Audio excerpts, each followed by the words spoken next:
10-yard line. Hamilton keeps it. Touchdown.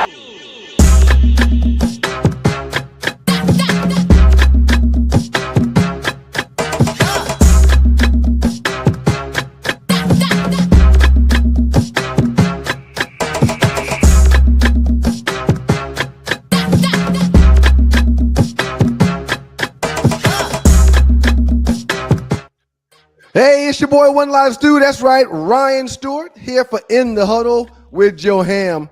We're looking forward to getting some things started here. When it comes to doing podcast and live shows, sometimes you deal with gremlins in your equipment. And today is one of those days where we're dealing with gremlins. But we're going to work through this thing and we're going to figure it out, okay?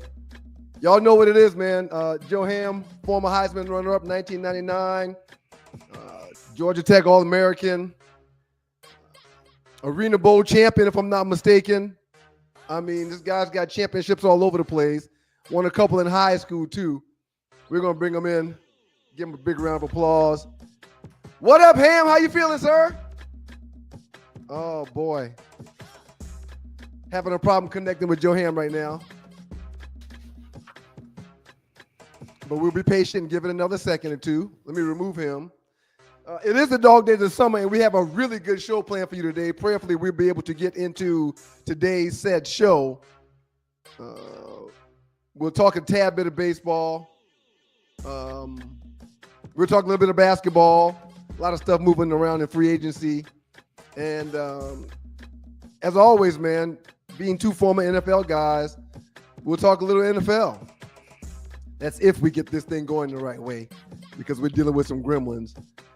I've got the lovely Treetail in the background trying to figure things out as well. But it's a beautiful Tuesday evening. I'm not sure about you guys, but I'm a huge fan of the rain, okay? So this time of year when showers come in and out and people get all upset because it's raining, I absolutely love it. I'm a tree hugger, and B, I often ground, okay? So, you know, the grass and the trees and the flowers and the plants and all those things that Mother Nature and the good Lord blesses us with, you know, they need their water. So this time of year when the water falls out of the sky, I absolutely love it. As a matter of fact, I often will take a nice frosty beverage or a nice drink out there with me and sit on the patio and watch and enjoy said rain. I know. It's a little weird, but it is what it is. Let me remind you guys, every single Monday and Thursday at 7 o'clock, you can catch the Two Live Stews, the Two Live Stews experience right here on Stewart Media and Entertainment. We're on Facebook. We're on IG. We're on YouTube. You can catch it all by going to YouTube and clicking the link. We ask that you subscribe. We ask that you make sure that you're telling your friends and your family about the show. There he is. Oh, and you sound clear. Let's welcome into the doghouse. Yes, sir. Let's welcome into the huddle, my man, Joe Ham. How you doing, sir? Man, shout out to the Institute of Technology, man. I figured this thing out. There is no way two brothers from the Institute can't figure things out, man. I'm here, man. I'm ready to rumble. I'm ready to rumble in the jungle. Check this out, Stu. Yes, sir. You said something in our pre-show prayer that struck me, and it's been on my mind, and I've been laughing at myself all day. We'll share it. For what we do and how we try to infotain the listeners and everybody, these are the dog days of the entire summer, sports-wise. I mean, when you look at it, we are sports fanatics. Yeah. And I said to myself, is baseball enough? Is baseball enough to carry us each and every day? Because granted, baseball is being played every single day. You can find 2 or 3 games if you want to watch baseball, and if you're a baseball a historian, you can find a game. But will that carry you through the whole sports? The sports, itch. Yeah. And I thought about it. The NBA last week, and so far this week, did their job. The NFL, even when everybody's on vacation the month of July, and they're going to report back the end of this month to training camp, they gave us good news. So I think if we just stick to it, we have a brain that we can brainstorm and think about what the listeners want and what we would entertain ourselves with. Because that's what I love about you and I, our relationship, because we're never dull. We'll have a conversation about anything, and we're like, "Hey, man, we can carry that to the podcast. We can carry that to the listeners." So, listen, Joe, we won't be searching for long, my brother. It's funny you say that, and I'll get back to the dog days of summer here shortly. Something that you and I talk about quite often is one of the basketball courts you grew up on playing basketball when we were younger. Okay, a lot of kids have basketball courts, but in the low country, down in Moco or surrounding areas, Jamestown, Alvin, Macedonia, Wall Street, Kidfield, Minton Lane, Oakley, all those areas where we grew up, you often find dirt courts outside. Yes. And I hate playing on dirt courts, always have, but if you're riding your bike down your neighborhood street and there's a pickup game going on and it happens to be on a dirt court, you're not just going to drive by. Oh, absolutely. Do you remember the socks? How your socks would be a little beige and kind of sugar-coated because it would be bright. Listen, my mom, whenever we played hoops on a dirt court, my mom would say, okay, go straight to the laundry room and leave those clothes on the floor in the laundry room.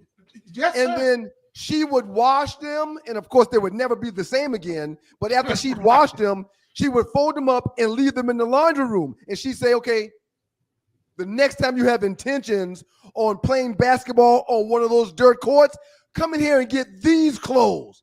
These are officially your dirt basketball court hooping clothes. Man, I'm so in tune in what you're talking about because my grandma, right across from the barbershop, Tommy Lee's barbershop, historic barbershop there in Alvin, is my grandma's house where we grew up. But her water hose were able to reach the basketball court, the dirt court. So you remember spraying it down? Yeah. And if you sprayed it too much, you could get muddy. So you have to be careful with spraying it because you don't want the ball picking up the dirt when you bounce it on the dirt court. See, this is why we don't have a problem when it comes to the dog days of summer. Now to bring it back to the dog days of summer, this is your boy One Life Stu Ryan Stewart. This is In the Huddle with Joe Ham. And we're just chopping it up, man. Yeah, man. Doug and I have professed for the last 20 to 25 years that this time of year, we don't have a problem coming up with programming. We don't have a problem finding anything to talk about. We used to work in a studio where guys would bitch and moan and fuss about the summertime and the fact that there was only baseball. They would say, we can't carry a show with baseball. Hey, what are you and your brother going to talk about today? And I'd say, man, we got to go and list of stuff. We got a whole list of stuff. Oh, I'm sorry y'all dealing with that hard time y'all dealing with, but that's not the case for us. The lights never goes off in the barbershop. No. Bottom line. That's what I live by. I mean, you can have something to talk about in the barbershop. Yeah. It is not the Mount Rushmore list. Right. It's not the best if ever do it. The things that get boring that might come up, but those are things that you're trying to pass by time on doing, man. It is In the Huddle with Joe Ham. I'm your boy One Live Stu Ryan Stewart here to remind you, as always, catch the Two Live Stews and the Two Live Stews experience every Monday and Thursday at 7 a.m. sharp. If you can't catch it at 7 when the show is over, it will be posted on YouTube. You can catch it on Facebook. You can catch it on Instagram. So you can still get your allotment of the Two Live Stew in totality. You just be catching it late. But every Monday and Thursday at 7 a.m., Stewart Media and Entertainment. You can find us on YouTube and all those other platforms that I mentioned. Again, today, even though it's the dog days of summer, we will not be limited in what we talk about. We may have a whole gamut of things going on, and we'll start where you kind of took things just now. Which sport is going to gain the attention of the sports fans during the dog days of summer? Baseball will be live. All the others will be jockeying for attention. We've got a lot of free agent movement in the world of basketball. There's always stuff talking about this time of year in the National Football League with training camps and mini camps and things like that getting ready to get started and or going on. Which sport you think it is, Joe? Share your thoughts, sir. Well, I'm a little biased here because this is where I get my, I guess, my meal from. It's football. Football is going to carry us. Football is going to be able to do it. Why? Because it's already July. At the end of this month, everybody will be reporting, and there's no trade deadline to what's going on in the football world right now. Who knows? Tomorrow, right as we speak tonight, we might have another trade. Who knows who's going to get disgruntled or who say, I'm not going to show up, or I want a contract extension. Trey Hendrickson over there in Cincinnati. TJ Watt, the Pittsburgh Steelers. Jalen Ramsey, those guys getting traded. I didn't even know those guys were thinking about trading. I'm thinking everybody were on vacation right about now in the National Football League. And oh, by the way, look at what the NBA just did in the last week. The draft was last week, and although we tuned in for the first, 10 to 12 picks, and then all of a sudden come this week, we have news that everybody couldn't wait till 6 p.m. on yesterday for the trade deadline to hit. So I love baseball, Stu, but I can't sit here and tell you that I root for the Atlanta Braves. I grew up a Mets fan, but I can't sit here and tell you that I'm going to watch other than Sunday night baseball. Right. Or maybe tonight when the Atlanta Braves play Anaheim. I might tune in for a couple of innings. Right. That's not going to get my fix. I'm talking about the fix to where conversations are going on, back and forth is going on, interesting, dialogue is going on. So I don't think that answer would surprise you, but I think football and the way they've done it is year round. They keep NFL live on. They keep making sure they're going to go documentary 30 for 30. Or give you some of those things that you can feedback off on. And oh, by the way, I think the NBA and Adam Silver is trying to do the same thing. No question, man. No question. In the huddle with Joe Ham, since you've mentioned the Pittsburgh Steelers a couple of times, do we even recognize who the freaking Steelers organization is these days?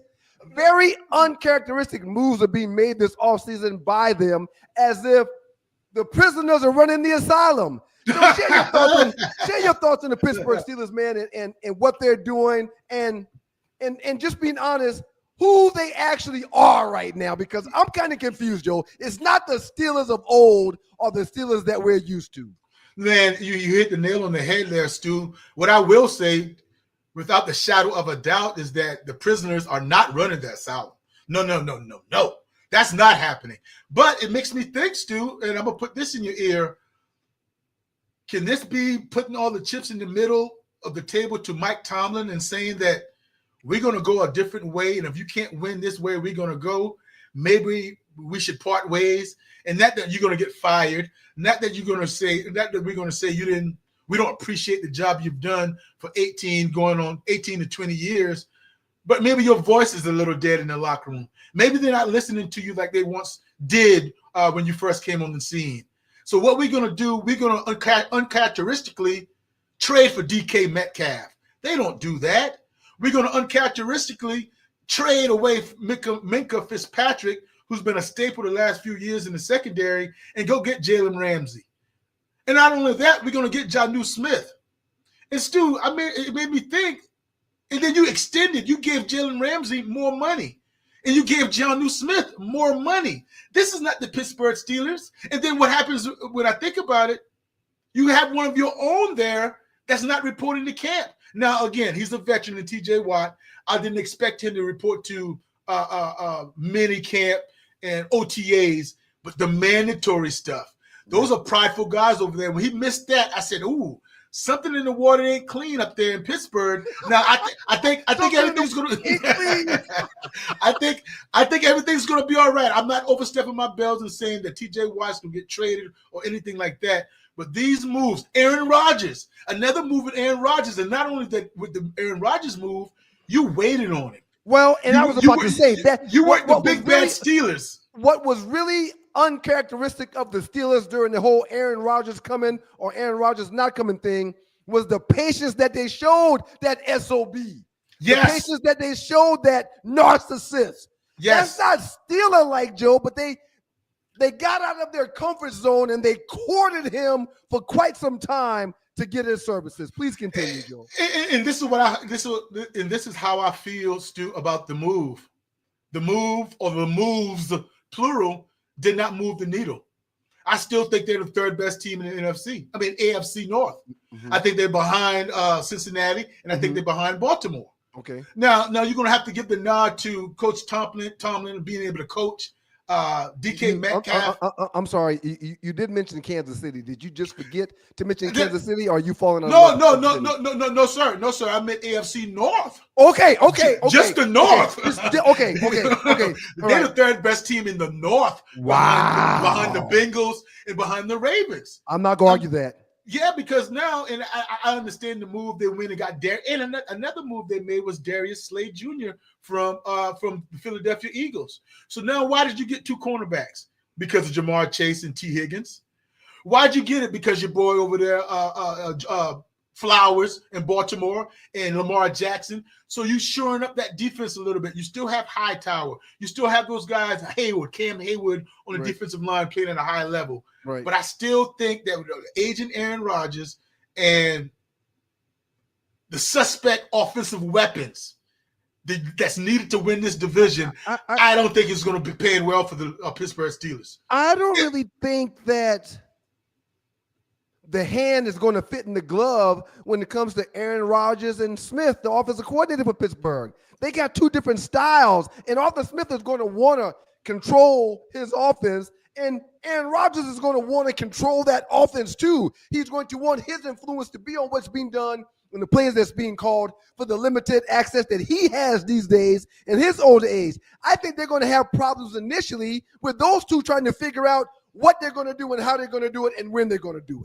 it. And Stu, if that's true, and I'm leaning towards what you're saying, if that's true, then they wouldn't make the playoffs. If that's true, because those guys are egotistical. Those guys want to do it their way. But if I'm Mike Tomlin, the head coach, I tell Arthur Smith right away, hey, man, you'll be gone. You'll be gone long before I'm gone. And Aaron Rodgers is not going to be thinking about you outside of this last season. So you better make that glove fit as far as what Aaron Rodgers wants. Now, check this dynamic out, Stu. I'm listening. Arthur Smith was there last year. So some people on this team trying to go from year one to year two, learning more of the offense and getting more comfortable with the chemistry and how he calls plays, that's going to have to take a step back because it's going to be almost somewhat a new offense of what terminology Aaron Rodgers wants. Yeah. So it can happen. They are veterans. They are experienced. But I just don't think with this division that's going to move the needle. And but with it not moving the needle, this might be Mike Tomlin's last year. Before we keep it moving, I'm going to disagree with you about it being Tomlin's last year. The Pittsburgh Steelers franchise started in 1933. Do you know how many coaches they've had since 1933 as we now approach the 2025-26 season? Do you know how many coaches they've had in totality, Joe? 3, sir. Well, it's more than 3, but you're right. It's 16 head coaches in the franchise's history. However, since 1969, they've only had 3. Okay. Chuck Noll, 69 to 91. Bill Cowher, 1992 to 2006. And Mike Tomlin, 2007 since the present. Each of those coaches that I've mentioned prior to Mike Tomlin being Bill Cowher and Chuck Noll left on their own fruition prior to the next coach starting. So it's as if they got the secret sauce. Chuck Noll won 4 Super Bowls. Bill Cowher won 1 Super Bowl. Mike Tomlin won 1 Super Bowl. There's something in my mind that I realized quite some time ago. When you change leadership at the top of the hill, everything changes down low. Because if a new president, a new general manager, or a new head coach comes in, or even a new owner, 4 positions, or even a new owner, if any one of the 4 come in, what do those people ultimately do? Those people that have been brought into a new organization tend to filter out people that's below them to hire and bring in people that they know and that they trust and that they can believe in to help them rebuild said organization. And what the Steelers and the Rooney family has figured out, only having 3 head coaches since 1969, if they show stability at the top of the organization, that's what's going to filter through the entire organization. And Joe, that's why they've had success in my eyes. Yes, but again, sometimes you can be a victim of your own success. Okay. What's success for the Pittsburgh Steelers? Okay, what's success? I mean, dude, that's the steel curtain. That's the Pittsburgh Steelers. And I say this to you, and while I totally agree, I will say this to you. Mutually parting ways. Okay, that's not getting rid of, Stu. I don't know for a fact, but I'm going to bring you up 2 coaches. Do you think that Andy Reid, your members, if you know for sure, please let me know. Do you think Andy Reid got fired from Philadelphia? And why are you thinking about that? Another one. Do you think that, I think I knew where you're going with this one, but do you think that Bill Belichick got fired from New England? They sat with the owners and saying, maybe it's time to move on. We know you still have something left in the tank. We know you want to continue to still coach. I know you can coach, but maybe this is the end of the road here. That's why I present to you a little bit. I agree with you 100%. And those are 2 perfect illustrations of what the picture you're trying to paint. Yes, the Philadelphia Eagles sat down with Andy and said, hey, man, we don't want to fire you, but I think we should go in a different direction. And Andy's like, hey, man, screw you sons of bitches, fine. And Bill Belichick, we know who he is. We know who he is. There's no doubt that Kraft got kind of tired. Kraft wanted to do a few things differently. Kraft acquiesced to Bill Belichick and his wishes. Right. And it got to a point where they just kept doing this. So they were like, you know what? Fine. Let's part ways and go in a different direction. So to answer your question, I think I agree with you. With those 2 particular instances that you brought to the table, I think they mutually agreed to just part ways and go in a different direction. Yeah. You're right.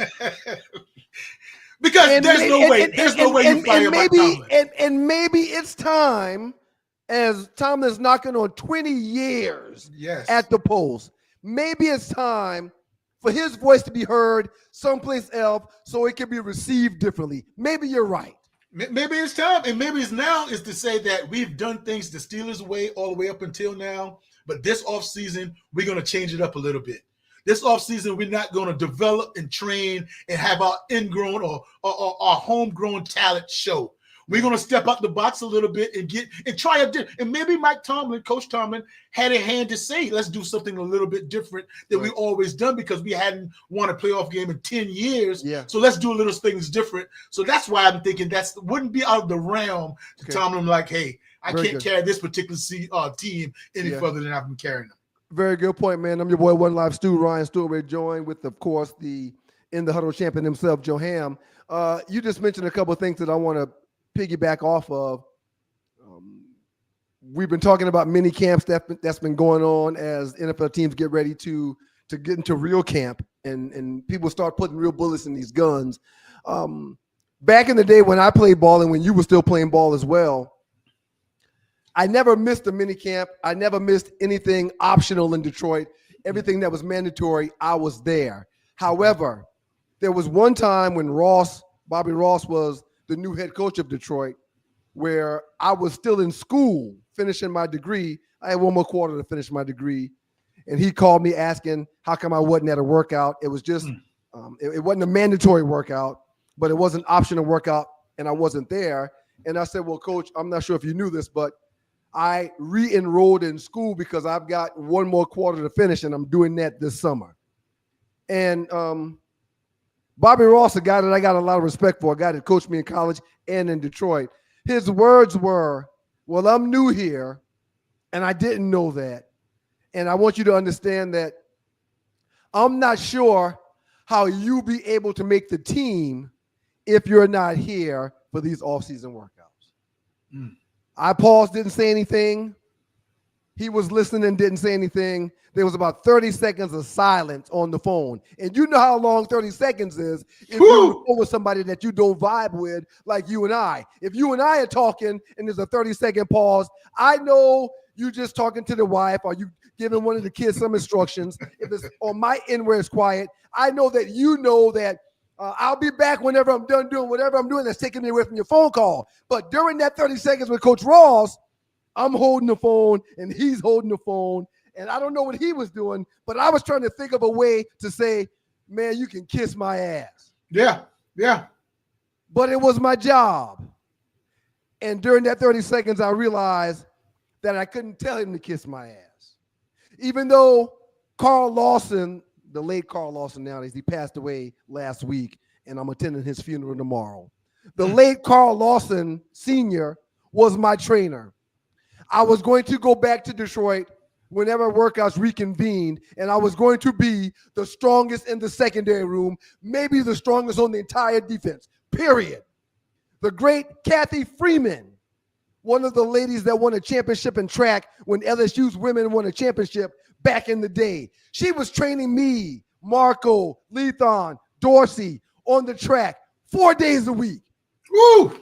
So I knew, and after we left the track twice a week, we took an hour lunch break and went to Dorsey's house where we did 100 laps in the pool, okay? So I knew whatever the strength and conditioning tests were going to be, I was going to pass it all with flying colors.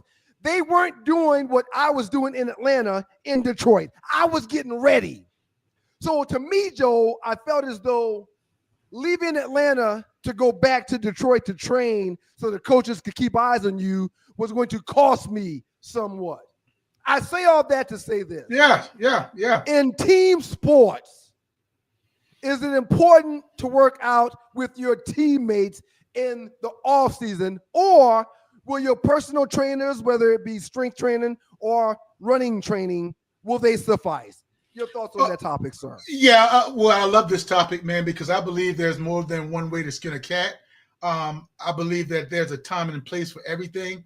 And while I'm not talking about a wide receiver and a quarterback, making sure you got good chemistry, making sure y'all talking through plays and looking through y'all cut-ups from last year to make sure y'all do things better than y'all do the year before. I'm talking about motivation here. I'm talking about having a schedule in front of your teammate that you can say, hey, listen, you can give me one more rep for San Diego. Give me one more rep for the Ravens. And you can hold each other accountable. You can know each other as far as when you need to pick him up, when he's having a down day, when he's having a bad day, when is he not feeling it, or when is he just sulking, when is he trying to put himself ahead of the team. That's all a part of why I say a team camaraderie. And I'm not talking about offensive line and wide receiver or defensive line and a punter. I'm talking guys that can motivate you and push you. That's why when you mentioned all the guys that you mentioned, those guys weren't necessarily your teammates in the professional, in the NFL. They were your former teammates. You knew there was. We busted each other's ass every day. It wasn't any clowning around. We were out there working. We were paying for it, paying the trainers good money to train us, but we were out there working. And the flip side, that do you think you would be able to, or you would have been able to get that same intensity with just your trainer? No. Because they're paid. They're paid. They're going to try to get the very best out of you, motivate you, and they work hard. They're professionals. They were all great at what they did, but what really put those workouts over the top was the guys that was on the track, in the pool, or in the weight room together. We pushed each other as professionals should to get ready for upcoming seasons, knowing that we needed each other to be ready and be at our best. And there's just that fine line, Stu. I know you have it in you, and I definitely have it in me, that you have to backdoor your friends. You have to backdoor your teammates. You have to backdoor your workout partner. So you and your boys working out, same as me and my boys when we were working out, I was trying to be the very best working out. And all healthy. All very, very healthy. I'm about to run these laps. I'm about to do these laps in a better time than you. I'm about to have more endurance at the end than you. I'm going to have to be able to stand up and withstand. Coach, I got one more. Who's ready to give up? Not me. The last one. And those little things right there ensured that when you went back to Detroit, you were ready to go. And I just think, man, I don't want to get too carried away with, no, you got to be with your teammates the whole time. No, I'm not being that unsensible. I'm talking about when the going get tough and when you need somebody to push you in the real fourth quarter, because that's what we're talking about. Mm-hmm. We're talking about when the dog days of summer, when it's 100 degrees out, now you already worked out Monday, Tuesday, Thursday, Friday, and it's Friday. You're thinking about the weekend. You're thinking about getting on the plane. You're thinking about festivities. And somebody there telling you, no. I need your mind here right now. Give me 30 more minutes. Give me 30 more minutes, Stu. And I know you got that in you. Yeah, right. Yeah, sir, I'm very proud to say that I was always the strongest DB in the meeting room. Mm-hmm. I'm very proud to say that every test that we had to test our strength and conditioning when we returned to Detroit, I had the best time. I came in on first. I'm very proud to say that. But, Joe, you're right. Working out as a team is important. Seeing people's strengths as well as their weaknesses is very important. Sir, and this isn't on the professional level, it's at a college level, but I knew for a fact when Nick Ferguson, my field corner, because Nate Perriman was the boundary corner. I knew for a fact when Nick Ferguson had this look in his eyes, he wasn't quite sure about what the hell he was supposed to do. Now you're talking, Stu. And now the you're minute talking. I noticed that look, after we would make the call, after we would break the huddle, and I'm talking during a game, not during practice, during a game, I would say, all right, Nick, we got half coverage. We got 2 man. You're gonna squat on that guy, and you don't need to drop no more than 8 to 10 yards. You good with this? He'd be like, and you would see the glaze in his eyes disappear. Oh, I'm good, Stu. I'm good. We ready, man. We ready. All right, well, we got a couple seconds. We'll play you looking for now. It's 3rd and 7. Oh man, they're gonna run so-and-so, or they may do so-and-so. If they do that, I'll be over the top. Don't even think about it. You wait for the short ball. We good? Oh, we good, Stu. Let's do it. All right, let's do it. And I walk away. That does not happen. That does not happen when somebody is in their film session. You're right, Joe. And the minute that film session is over, they go into their dorm room. You're right. That does not happen You're right. when practice is over, and the minute they say 1, 2, 3 break, and the DBs meet, everybody's trying to get to the chow hall right away. Right. That comes along that we've worked together. We are talking about football. We are talking about different coverages, different down and distance. Yep. And that's what a team is all about. When you talk about and you hear those announcers say, this is a whole team, they acting like they're on the string. They act like they know what their teammates are doing. It comes in the offseason. It comes with not being afraid to lose, sweat, go through the hard times together. And you can see it. You can see it in the football team. You can see it in a basketball team where I have your back. Why? Because I've been in the trenches with you. Right. And I'm going to say this also before we move on to the next topic. When I did get back to Detroit, I was 38 hot that Ross made me drop out of school again. You didn't tell me you did. Yeah, I did. Well, you had to. But it's okay. It's okay because the following offseason, I came back and I did it again. And I got through. It took me 2 off seasons to get it done. But that's not the moral of the story. The moral of the story is when I got back to Detroit and I was 38 hot, I noticed after those workouts, which were an hour, 2 hours tops, and once or twice a week, we would have somebody coming in to do yoga with us. You know, they weren't working as hard as I was going to work. So I did extra stuff. But what I did notice was Corey Raymond, a veteran DB, played at LSU, still coaching in college right now. A veteran DB would be like, all right, y'all, it's 11:30, 12 o'clock. We're done for the day. I got food at my crib at 1 o'clock for everybody. I got drinks in my crib for 1 o'clock for everybody. For those who do other things during the off season, y'all can bring that with you and do it on the back patio. But let's watch an hour of film today. Woo! Ryan Westbrook would say, okay, last week we was at Corey's. This week, I want y'all to meet me at whatever the spot is downtown. Let's just break bread together. So you find yourself spending time with those teammates. And when you spend time with those teammates, you learn about those teammates. You learn how to go back and forth. You learn what buttons to push, what buttons not to push. You become more of a unit that is together versus being apart. So yeah, it really made me mad because I wasn't going to get the work in Detroit that I would get in Atlanta with the personal trainers that I paid. But it was good because as a unit, defensively and in the secondary room, we got closer because we were all there together doing the same thing.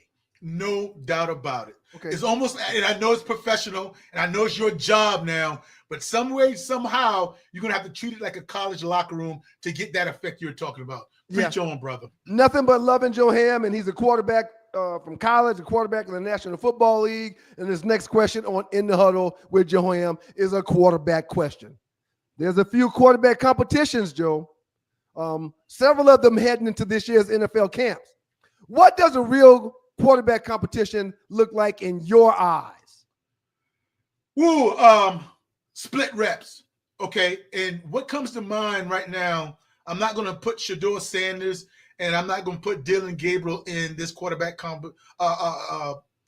battle right away in Cleveland. I'm going to say Kenny Pickett and Joe Flacco. Okay. That's a true battle. I'm going to say Daniel Jones and Anthony Richardson. Yeah. That's a true battle now, okay? And what that looks like to me, Stu, is equal reps. We know in 7-on-7 we have 12 team reps, 12 total. That would mean to me that third string guy, you get none of those reps, brother. None of them. We're in a battle here. So now that first team guy, you get 6. The second team guy, you get 6. Okay, that's 6 and 6. Okay. 6 and 6, and that's going to complete our 7-on-7. When we get to team, I'm going to flip that. The guy that went second in 7-on-7, he's now going to take the first team reps with the first unit. Okay. And the first guy is going to switch up because there is no quarterback battle, Stu. And when you watch it at the end of this month when training camp starts, there's no quarterback battle where the second string never gets an opportunity to work with the first string. If I never get a chance to throw with Jerry Jeudy, if I'm in the Cleveland, I'm not even thinking about this. Coaching staff is not thinking about me being first team. In Joko, the tight end for Cleveland, if I'm never throwing to him in a game situation, 7-on-7 or reps, team reps, or 9-on-7, red zone, short yardage goal line, if I'm always going second, Stu, that's not a battle. That's not a battle. Maybe you tell him as an offensive coordinator, quarterbacks coach, hey, today, Joe Flacco, today's your day. You got first team reps. Every time I say first team, Joe Flacco, you jog up there. Next day, which probably be a Tuesday or Wednesday, hey, Kenny Pickett, this is your time. Now you get all the first team reps. And then that's where I don't believe, unless something happens, knock on wood, injury-wise, Shedeur Sanders and Dylan Gabriel, they wouldn't have enough reps to win a job in training camp. It's just that it's just not going to go down that because what happens is Stefanski, the head coach, the coordinators, their job security ain't that long. It's not that guaranteed. Yeah. So I don't have the time to appease the fans that wants to see Shedeur Sanders and want to see him throw balls. I got to get somebody ready for week 1. We got to get ready for a season. Damn right. I got to get ready for week 1. Now it's a little bit different now with Indianapolis Colts, and I'm anxious to see that one because you can't make the club in a tub. Anthony Richardson with that shoulder, he's not even OTAs and mandatory minicamp, so I'm not seeing you. You're not interacting with your teammates on a physical level. Yeah, you're talking to them, but are you throwing with them? Right. So Daniel Jones is going to, by default, take the number 1 rep. Bulk of the reps, right. By default. So the true competition, when I thought about it, Stu, is not the things that we say, oh, the money making, because we can follow the money. Yeah. Who makes the most money, who was drafted higher, who should be playing because the owner is getting pressure from the fans. You can get that, or you can get, we're going to play the best available player. Because I tell you this, Stu, the people that will know first and foremost are the players. Yeah. You sitting there, I'm talking about defensive players too. You sitting there in the secondary and you've been practicing 2 a days, well now it's 1 a days, and you've been seeing one quarterback rip it, fit the ball in tight spaces, got command of the offense, making checks at the offensive line and getting you out of bad plays and into good plays. You guys are talking in y'all meeting. When y'all watching film at the end of the night in training camp as a DB, whoa, you see that throw? Man, I think your boy's a little bit ahead of him. But what is worth to me, I think so-and-so is slightly ahead. All those conversation goes on in the locker room among players. In the huddle with Joe Ham, I need you to take me in the huddle real quick with this. on the heels of your comments you just made about Cleveland and their quarterback room situation and their coaching situation with Stefanski, who's been there a couple of years, but I mean, his window's got to be closing to get it done. Right. When all the talk has been about Shedeur, what does Stefanski and the owner ultimately do when you just mentioned that the number one reps are going to be a battle to start things with between Flacco and Pickens? What do they do in Cleveland when the buzz has been about Shedeur Sanders? This is going to surprise you a little bit, and I don't want to be mean at all, and I'm not going to be mean. Nothing. They do nothing about Shedeur Sanders. They treat Shedeur Sanders exactly who he is. And what is he, Ryan Stewart? Let's talk facts. He's a fifth-round draft pick. Fifth-round draft pick. So we do nothing. Please continue. He's a fifth-round draft pick. So we do nothing with him. We do nothing with him because why? That's the fans. That's SportsCenter. That's NFL Network. That's Fox. That's these guys that want to talk about what Shedeur did in college, what Shedeur did coming out of the draft, who's Shedeur's daddy. That's all those things that the media and the fans talk about.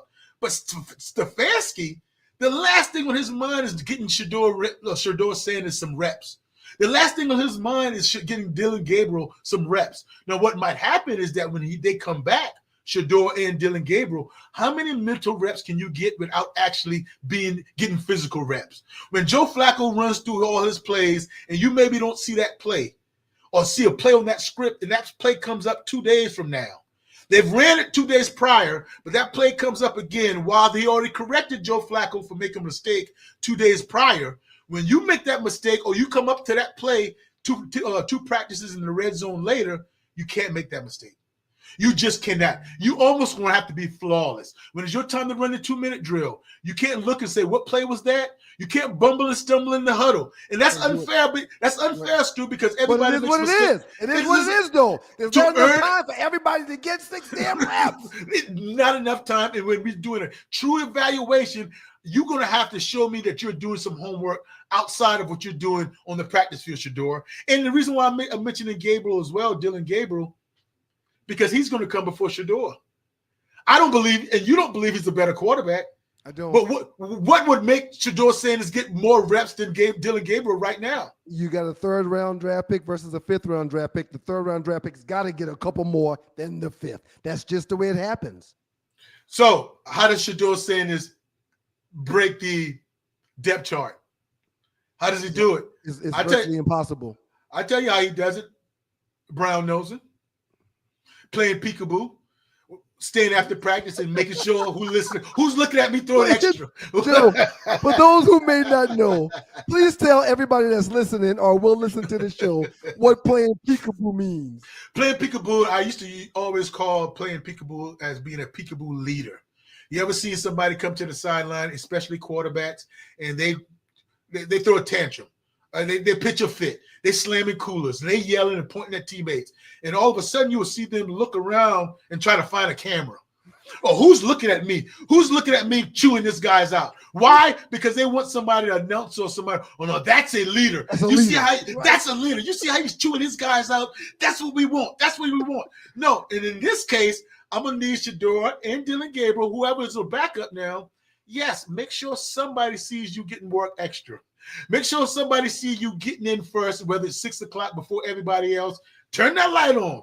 Let them guys know I'm in the building. I'm in the building when it's time to leave. When you're the last one to leave, let everybody know, hey, I'm the only one here. I'm leaving last. And that's how it goes, man. The number one draft pick, you should do it. And remember now, Stu, they were telling Kyler Murray, they were on Kyler Murray for not doing that. And Kyler Murray was a number one overall pick. Right. They had to put that in Kyler Murray's contract to study film because he was playing video games. Yeah. So everybody should do it, and they're required to do it. But when you're third and fourth on the depth chart, I think you need to do it and let everybody know you're doing it. Back in the day when we played, they would have VHS tapes for the film that we needed to watch in a box in the room for us to take. Okay? So there was no way for them to monitor us and how much film we were watching because all they could do was produce the game film for us to watch, and we had to take it home. Okay? Well, in 2023, 2024, 2025, they got these tablets now. Mm-hmm. So they give everybody tablets. They were giving Kyler Murray tablets to take home and study his film. And what does that allow them to do? That allows them to know when that tablet was on and being ran versus off and not being ran. So Kyler Murray was coming back to the stadium, handing in his tablet, and they were like, hey, man, you didn't watch any. Hey, man, I want you to know that we know that you didn't watch a damn thing. Inexcusable. So the gig was up. Your number one overall pick, your franchise quarterback, is taking his tablet home and putting drinks on it to hold as if it's a coaster. But he wasn't watching it. No. And again, it makes me think when we think about those situations, immediately I go to that is called an intangible. That's not measured at the combine. That's nothing you can really get a gut feeling in the 15 minutes that you want to interview somebody. You can't really know because I can sit here in your face and say, yeah, I really watch film. Right. You know, even the coach in college would be like, yeah, he's a gym rat. Right. He comes in my office all the time to watch film. Right. But he could be just looking out for that guy. Is it in you? And are you doing it just to be doing it because you're checking the box? Or you really that guy that eats, sleeps, and drink football? Yeah.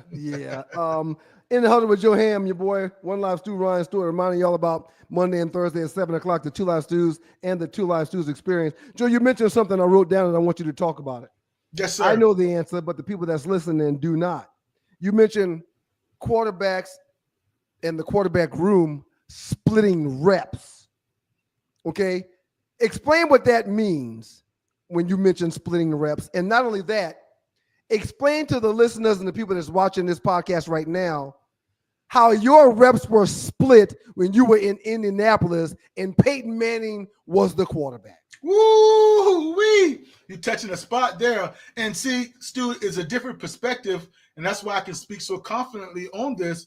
I was never in a quarterback competition in the pros, in the NFL. Brad Johnson was a starter, and then Peyton Manning was a starter. And the way that goes in a 12 play period, the starter, Peyton Manning or Brad Johnson, would get 6 reps. The backup would get 3 reps. The backup would get 4 reps. And the third string guy would get 2 reps. Mm-hmm. There's no doubt about it. Now, when you're dealing with Peyton Manning, it's so interesting. I'm going to call him selfish, and I've called him that to his face. You're selfish, man. And why did I call him selfish? Because all 12 of those reps that you're supposed to be splitting, Peyton Manning took them all. That's what I wanted you to get to. That's what I wanted you to get to. Peyton Manning took them all. And I'm talking with the second team. He didn't force the first teams. So the first 6 reps would be first team. And then the second string wide receiver, the second string O-line, second string back, they would get in. They would go in and the first team would come out. Peyton would stick in there. Peyton said, I would have nobody throwing that football to my players while I'm right here. You have to call for Peyton Manning to give up any reps doing team. You would have to say scout team up. Wow. He would take a rep with the third team if it wasn't scout team up. Wow. And I'll tell you a real funny story, and the listeners a real funny story, the difference between Hall of Famers and really good quarterbacks. Really, really, really good quarterbacks. Brad Johnson didn't force us to do anything on Tuesdays. Tuesdays are NFL players' days. You're off on Tuesdays. I would always get up early, get some breakfast, and then go to the stadium. I would watch an hour worth of film. I would go to the weight room. I would go to the training room, but I was out of there by 11:30. That's my off day. That's your off day, and the coaches cannot force you to do anything on your off day as far as coming in. In Tampa, we all knew that, and Brad Johnson would come in every now and then. Sean King never came in, days off. It was kind of optional to the quarterback room. I'm talking the quarterback room now. You fast forward when I went to the Colts, brother, Peyton said it, very first game, very first practice, there are no days off for us. Tuesdays are not our days off. We're coming in at this time. We're coming in at this time. Right. You guys want to be here at 9, 1 o'clock, 3 o'clock, but it's not off. I let you get your stuff going on as far as family, kids to school, all those type of things. And why I didn't have kids then, but he was talking to Jim Sorgi and some of the other guys.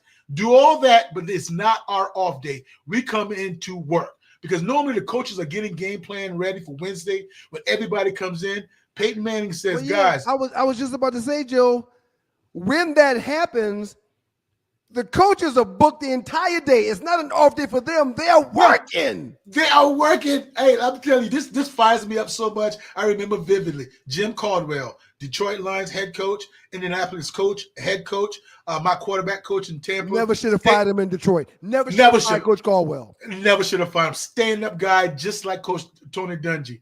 We came in on Wednesday. After Tuesday, we already came in and done our research. And Peyton Manning, he studies at a different level. He studies like a different level, jotting everything, a different level, jotting everything down. But he asked Coach Caldwell, man, what do you think that DB did? What are you calling that coverage on so-and-so game? I think it was play 33. What are you calling that coverage, Coach? We were figuring it out. I was trying to figure out what could I name it. Quarter, half, cover 4, cover 2 buzz. What is it? Coach Caldwell says, hey, Peyton, we hadn't gotten that far yet.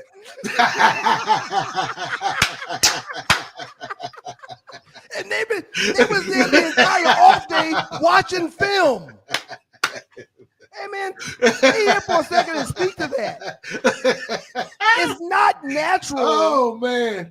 Well, I guess it is natural for him, but how did y'all feel about Peyton insisting that y'all come in on a Tuesday? What did you learn from his work ethic, and how involved was he with everything that the coach did in that damn locker room? It showed that when you work hard, it showed me that when you work hard and you're an all-time great, he hadn't won a Super Bowl at the time. He had won an MVP. He couldn't beat the New England Patriots. This is when the New England Patriots were coming off of their second Super Bowl run or second Super Bowl win. And it goes to show that Coach Dungy didn't have to worry about whether we wanted an extra practice, whether we should come back for the special teams practice, whether we should extend the practice 30 more minutes. Why? Because there was one leader on that entire football team. And yes, there were Dwight Freeney's on there. Yes, there were Jeff Saturdays there. Yes, there were Reggie Wayne and Marvin Harrison. But he did not ask those guys. He would gather the team up and he said, guys, we would have the day off if your leader, Peyton Manning, wants the day off. And when he said that, and there was numerous months of times, everybody had. Oh, man. Because they know Peyton is not going to say, and Peyton would be like, yeah, red zone wasn't the way we needed it to be. We wasn't as crisp. We had some drop passes. Our attention to detail wasn't there.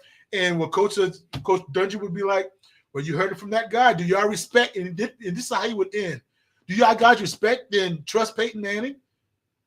You gotta say, yeah. You can't say no. He did not cut corners. Hey, Stu, what I remember about Peyton Manning, he didn't cut any corners. I mean, he grunted through all the weight room sessions when he ate. You remember when they said, make sure you hydrate, make sure you get 1 or 2 protein bars. You want to get some fruits. He did that with enthusiasm. He did that with some intensity. He said, I need 2 more bananas. They said 2 bananas. I'm going to eat 2 bananas. And, oh, by the way, he was one of those guys that thought you deserved and you needed to be rewarded for the hard work you put in. So it wasn't that he was all work and no play. Yeah. He just understood that to lead this team with my talents, this is where I'm going to have to be. Talented guy that worked extremely hard like he had no ounce of talent, man. I would follow him through a brick wall. In the Huddle with Joe Ham, I'm your boy, One Life 2, Ryan Stewart. Joe's stories just reminded me of a story to share as well. You don't get a lot of time and or days and or practices off in the NFL. There's too much money at play for that, okay? Now, during the summer when you're doing 2-a-days or 2-a-days, then 1-a-day, then 2-a-days again, I think that's how they do it now. I don't know if they do 2-a-days anymore. There was a time where we were in Saginaw. We would go up north, up 75 north, about an hour and a half, and we would have training camp at Saginaw Valley State. Much cooler in Saginaw than it was in Detroit. And Detroit wasn't that bad because it's not a real hot place anyway. But during the summer, when you're doing 2-a-days every day like we did in Detroit, it gets hot and you get steamy and you get, You can tell that guys don't want to be out there sometimes. Right.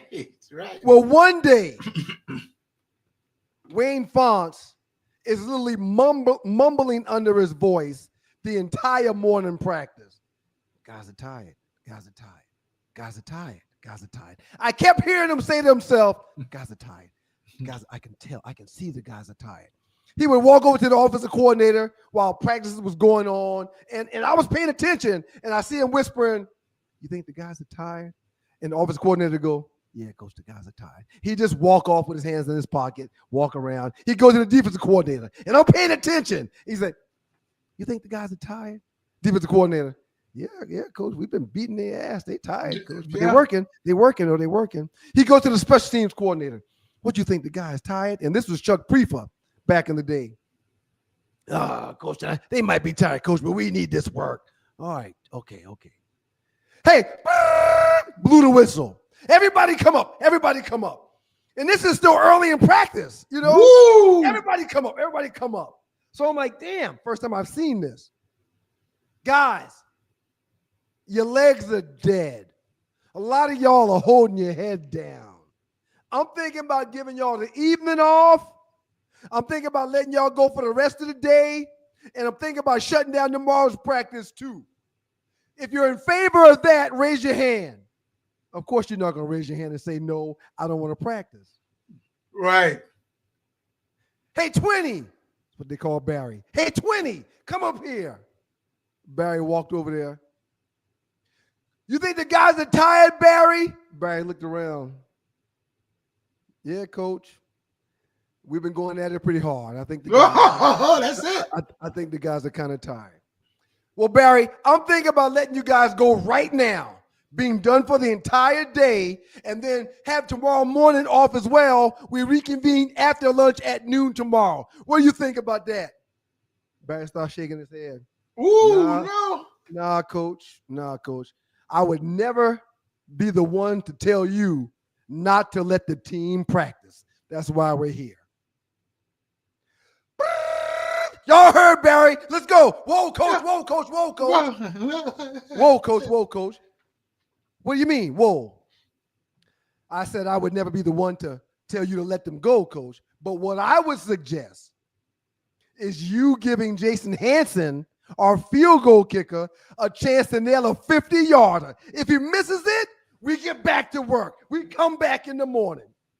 But if he hits it, you do whatever you want to do, coach. You heard Barry. Set him up. That's leadership.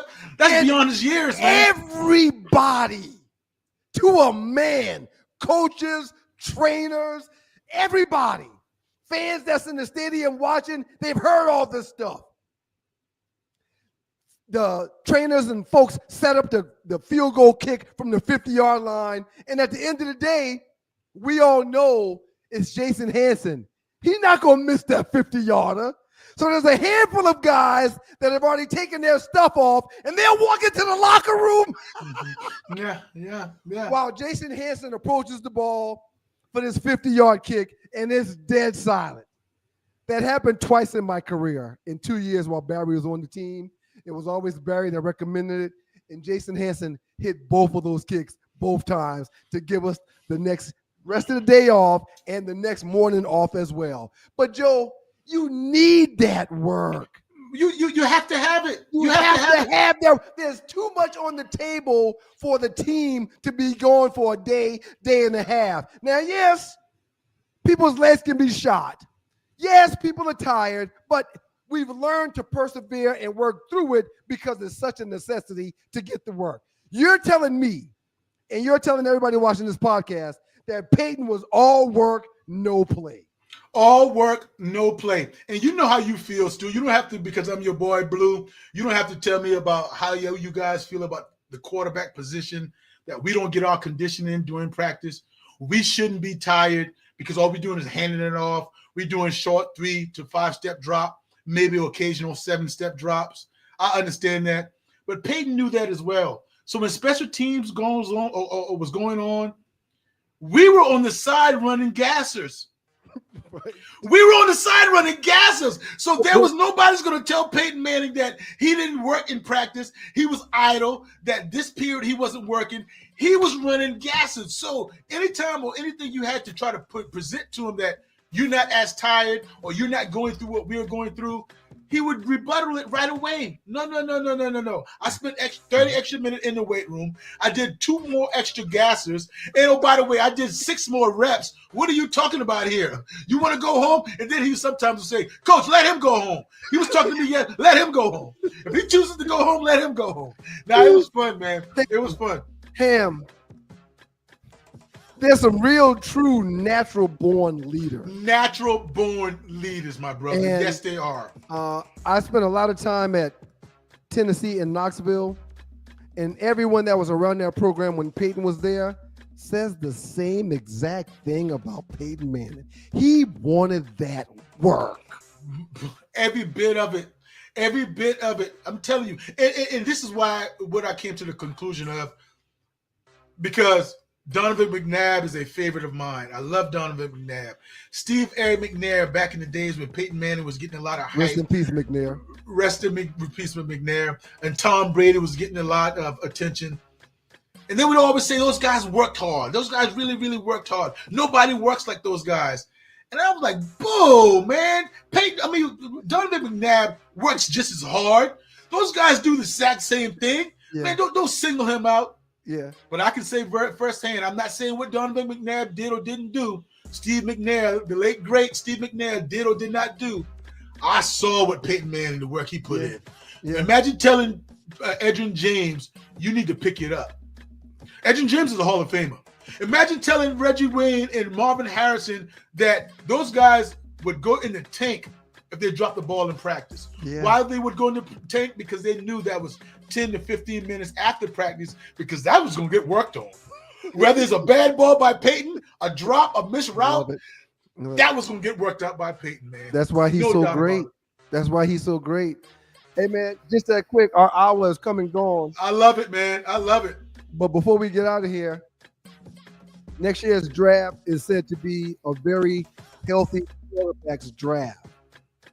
NFL teams, Joe, actually really tank when a season like this is coming up? Are they trying to lobby and find a way to get a good position to get one of these quarterbacks? Do you believe that teams really tank in the National Football League? I want to see your reaction to this one, Stu. No, I don't. No, I don't. I've never heard it come from inside of a front office room. General manager, we know about Flo, what she got, the African-American coach for the Miami a few years back that had filed a lawsuit and said the owner wanted him to tank. Flores. I've heard the rumors that they wanted him to take for Tua, take for Arch Manning. I'm hearing coming up now. Take for Gus Nussmeier coming from LSU. Take for some of those guys. I don't believe it. How are you going to be a coach and there's a musical chairs with coaches? How are you going to be a coach to accept that? How are you going to be a coach? Now, from the general manager's standpoint, he might suggest it. How will you follow through as a coach? So, man, I love you. And I know your heart. I know your heart. I know how hard you work. I know how hard you believe in team. And I know that winning is all that matters to you. However, Flores shined a little light on the National Football League when he talks about how he was instructed to tank. Yes. He let the hat out of the bag. I'm sorry. He let the cat out of the hat when he told the world that. So I want to say and back you up 100% that teams and coaches don't tank. But I'm going to take it a tad further. Coaches have to win because their job is on the line. Right. Their livelihood is on the line. Of course, the head coach, offensive coordinator, defensive coordinator are going to want to do what's best for the team to get a victory. But these shady ass sons of bitches that run these teams, they make the final decision for things such as this. Mm-hmm. You were on the Tampa Bay Buccaneers roster, you were on the Indianapolis Colts roster, and every Sunday prior to the game, there's a list that comes into the locker room about players that are going to dress and players that are not going to dress. Every single week, there's a guy on that not to dress list that shouldn't be on that not to dress list. Mm-hmm. Why is he on that list? Man, well put, Stu. Well Why put. is he on that list? Well put. Well put. Well, he's on that list because of the upper management. Because the owner's trying to tank. The owner's trying to send a message. The owner wants to get something done. Or somebody wants to get something done. No, you're absolutely right. But Stu, with your example you gave of Brian Flores letting the cat out of the hat is so great because I don't think it ever makes it all the way down. That's my point. Yes, there's talks and owners want to do that, but I don't think it makes its way all the way down to where the head coach is going to stand up in front of that team on a Wednesday morning and talk about this week's matchup, this week's game, and allude to we're not going out there to win this football game. And remember now, the Denver Broncos somewhat did that to Russell Wilson. Yeah. I mean, the last, 2 games of the season, I know there was a lot of money involved that they would have owed him, but we don't want you to do well. Right. We don't want you to get out of here and do well and win these games. We would rather sit you down for you to get out there and do your very best and have us and set us back a little bit from where our direction is. So it happens. And this is the last part as we end in the Huddle with Joe Ham. Outstanding job today. Here's the last part. I talk about the wages that I put on games from time to time. And I don't do big money because the money is the church's money. It's for the kids. I don't have nothing. I ain't bought my dad used to say this all the time. I ain't bought a new suit or new shoes or a new car since y'all came in here. Okay? So I feel the same way. I don't take from out of my kid's mouth. However, once or twice a year, I'll call the bookie with a rather big number that I'm used to. And whenever the bookie that I've been using the same guy for quite some time, whenever I call him and I've got a rather big number that he's not used to seeing from me, he'll say this to me all the time. He'll say, oh, you feel good about this one, don't you? Mm-hmm. I said, I feel real good about it. He'll always say this. You think it's up to you, don't you? What do you mean? Yeah, I did my research. What do you mean? No, you think it's up to you if these teams win or lose. You think your study and your research, in football, you think it's up to you what's going to happen. You have no idea, Ryan, that sometimes the people up top may make a call. And if they make a call, you sure you want to put this on this game? And I always pull it down when he says that. I always pull it down because he's right. Sir, there were times in the locker room where guys would be so mad because they've flown in and purchased or got suites, extra tickets. They're doing this, they're doing that. They got 20 people in the building for this particular game. And the list comes into the locker room, and not only is he not playing, he can't even dress. He can't even dress. He can't even take a picture. It's his call. It wasn't the coach's call. So when that happens, why is it happening? Because it's bigger than what we as players who want to win every game, is deeper than what we see, we hear, or what we know. No, we're not puppets. No, you're not saying that. You're not saying that. However, if the true puppet master can say, don't dress 84, don't dress 72, don't dress 16. What? We're not dressing 72? Why would we not dress 72? He had a great week this week. Why would we not dress him? Don't dress 72. That is why, Stu, that is why is a little bit slightly different, but that is why I applaud Drew Brees and I think he did it to Marquise Colston. And I respect and I applaud Tom Brady, not Baker Mayfield, when he did with Mike Evans. Yep. When those guys had a bonus. Those guys had bonuses, and the game was in the balance. They didn't need those extra yards. They didn't need those extra catches to win the game. But those receivers needed the extra catch and the extra yards to get their $1 million bonus, to get over 100 catches in a season. And they know that the owner don't want to come up the pocket, but what are you going to do? Tom Brady changed the route for Antonio Brown to get that done. I love when that happens, man. I love when the players get a chance. Shouts out to Baker Mayfield for what he did for Mike Evans. Was it last year or the year before? Yeah, it was last year. Yeah. Huge. Everybody was ecstatic. Everybody was happy. And Baker pulled that trigger.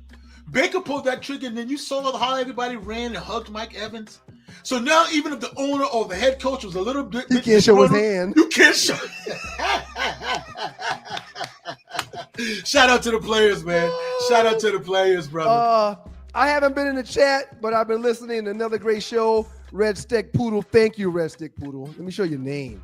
Thank you, Red Stick Poodle. We appreciate you being here. We appreciate you rocking with us. Not watching next year's draft after what they did to Shador.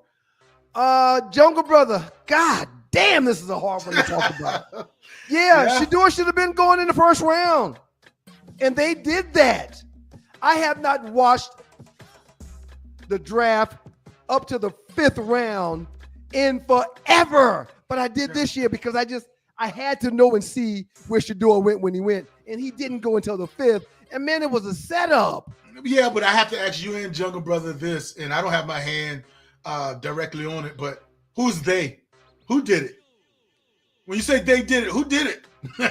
And I don't know, Stu. I'm still in awe about it. The owners that are in collusion with their league did it. Okay.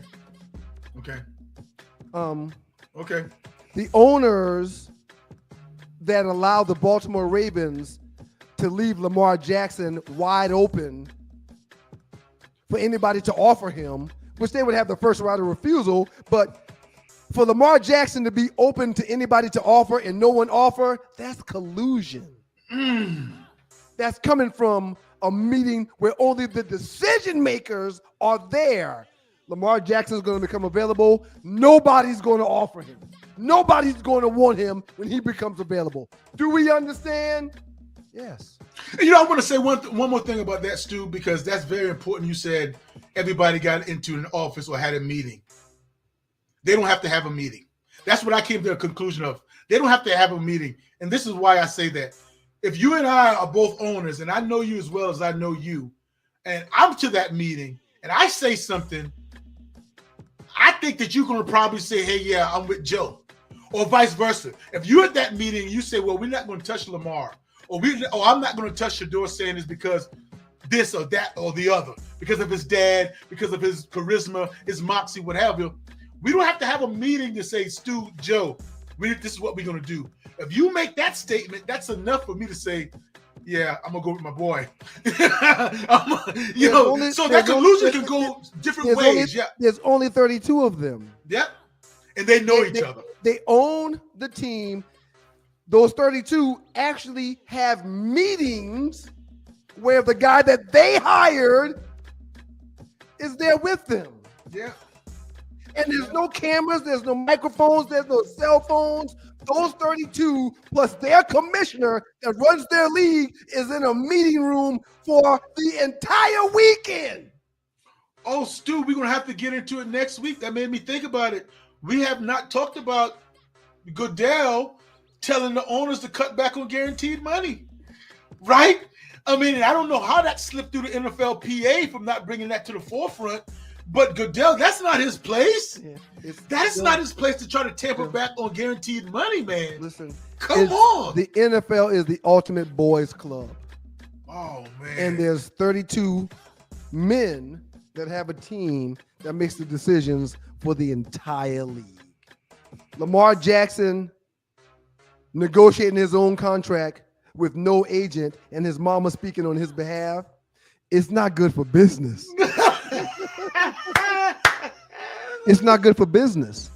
So we need to make sure that no one gives him the upper hand to get out of this situation with Baltimore. Yeah. He needs to be there. Yep. Hey, man, outstanding job today. Everybody in the chat room, thank y'all, man. Really appreciate y'all. Y'all pass the word about what's going on in sport media and entertainment. And yes, we did a show on Tuesday because tomorrow I'm going to be traveling. I'm going to see my mama. Nice. I'm taking my kids to see my mama. And I'm taking my kids to the beach down in South Carolina. So we're going to be on the road. And I got a funeral to attend tomorrow. But former teammate, rest in peace to the great Carl Lawson Sr. So we wasn't going to be able to do a show tomorrow. So we squeezed it in tonight. Now, up next in 45 minutes, there's a great show coming on. Tanya and her girls, The Truth Ain't In Us, will be doing their next show. So y'all make sure and pull up on them, pass the word about them. Y'all stick around. Everybody in the chat room, A+, thank you very much. Joe Ham, A+, outstanding job today, sir. Nice job, buddy. Oh, my goodness, man. Nothing but love and respect, man. And to everybody that passes the word, joins the show, and spends time within the huddle with the Two Last Stews experience, within the Tea with Tree, with The Truth Ain't In Us, with every show that we've got going on. Ryan's Rewind. Thank y'all so very much. Y'all, please keep passing the word. Please keep pulling up and showing up. And please keep sending those donations whenever time allows, because that's how we keep the lights on. Lastly, God is good all the time, and all the time, God is good. If you don't know him, you need to find him and show him love, because that's all he's showing you, nothing but love. Peace and blessings.